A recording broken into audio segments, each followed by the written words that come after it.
Assalamualaikum warahmatullahi wabarakatuh. Perkenalkan, nama saya Maden Maimunah, saya dari kelas 10 akuntansi 2, ingin mempresentasikan tugas sejarah Indonesia tentang Sumpah Pemuda. Pemuda, kami, putra dan putri Indonesia, mengaku bertumpah darah yang satu tanah air Indonesia. Kami, putra dan putri Indonesia, mengaku berbangsa yang satu bangsa Indonesia. Kami, putra dan putri Indonesia, menjunjung bahasa persatuan bahasa Indonesia. On October 28, 1928, in Batavia, the capital of the Dutch East Indies, now known as Jakarta, a significant and remarkable event in Indonesian history took place. That event was the birth of the National Youth Pledge in Indonesia.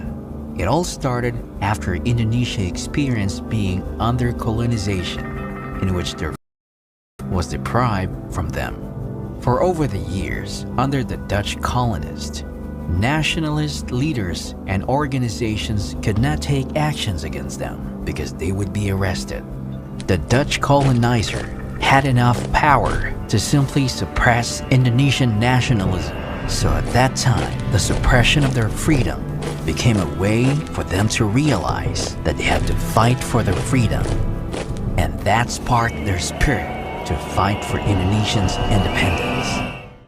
This video is sponsored by Huion, the global leader in creative tablets manufacturing.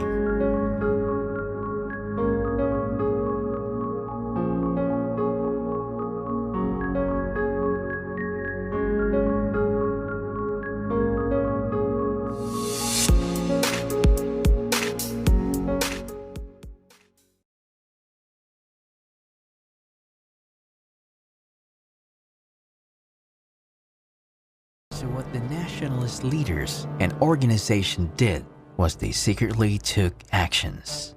They decided to launch a meeting with all the nationalist leaders and organizations without the Dutch colonizer, knowing that the purpose of the meeting was to be the way for Indonesia to unite to achieve Indonesia's independence. Youth Union all across Indonesia, PPPI, or Indonesian Youth Congress 2, a youth organization whose members were Indonesian students all over Indonesia, and the participants was other organizations and nationalists from the Indonesian Students Association. So the meeting of Congress was decided to be held for 2 days on October 27 to 28, 1928. However, before the meeting of Congress was held, a journalist named Wagi Rudolf Supratman read an article in the solo issue Timbul magazine seeking an Indonesian composer who can compose for the national anthem. Upon reading the news, he was then inspired to send his composition entitled Indonesia Raya. And then after, when he received the news about the Congress being held, which served a push towards independence for their nation. And because of this, as a journalist, he then contacted the organizer for the Congress to publish this news. But the organizers requested not to publish in order to not create suspicion from the Dutch authorities. Otherwise, the Dutch would ban the meeting.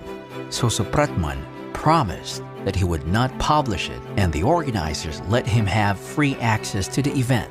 And then Supratman was inspired to play his composition in the event. Fortunately, when he suggested the song to the chairman of the event, Segundo Joyo Puspito, upon reading his composition, encouraged him to play it at the second meeting Congress. So since the committee agreed, he then spread the lyrics a week to the participants. However, when Muhammad Yamin, a secretary of Jongbon, saw the lyrics, he then worried that it could cause noise and cause the Dutch to be banned for their Congress. But in the lyrics, the word independent was temporarily changed to the word noble so that the meeting would not be banned by the Dutch. Then he allowed the Supratman to play it only during the meeting break with a violin. And on October 27, 1928, the first meeting of Congress was held in the House of Katoliki Jongilingan Bond, or KJB, Waterloopland, now Lapangan Banting. During the Congress, the PPPI chairman, Segundo Joyo Puspito, aimed that the Congress would strengthen the spirit of unity in the heart of the youth. Then after, Muhammad Yamin also gave his description to the participants about the meaning and the relationship of the unity with the youth, in which he said that there were 5 factors that can strengthen Indonesians' unity, and these were the history, language, customary law, education, and will. And that day, Dr. Johannes Limina asked the audience who participated to become one and part of the Indonesian nation. After that day, on October 28, 1928, the second meeting of Congress was held at the East Java Bioscoop building, discussing the issue of education.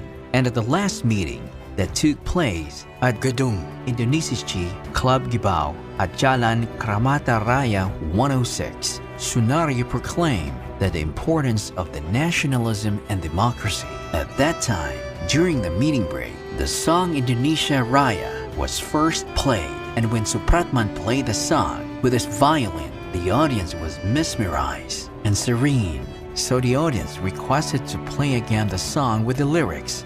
Shortly after, they appointed the daughter of Haji Agus Salim, Dolly Salim, to sing the song again. That time, the song brought hope and life to Indonesian people. The song made them realize what really their hearts desired, and that was to achieve peace and freedom. On that historic day, participants recited the 3 pledges that were later referred to as the Youth Pledge, or it was written by Committee Secretary Muhammad Yamin.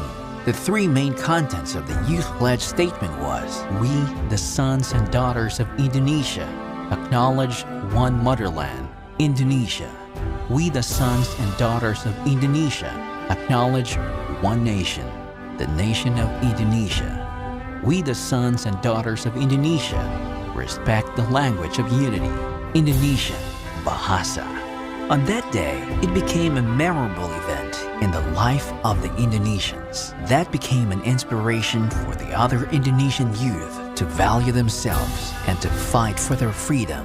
In that historic event in Indonesia, the Youth Pledge became a symbol for young Indonesians that they could be a means for social change, that they can be one of the heroes who will also bring a huge impact not only for their country but also for other young Indonesians. They can also be an inspiration for others to do the same things that every individual can be proud of.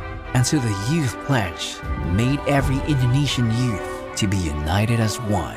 Currently, the Youth Pledge Day is celebrated annually by the country of Indonesia, where it has become a national non-holiday, and the place where the last meeting was held is now the Youth Pledge Museum.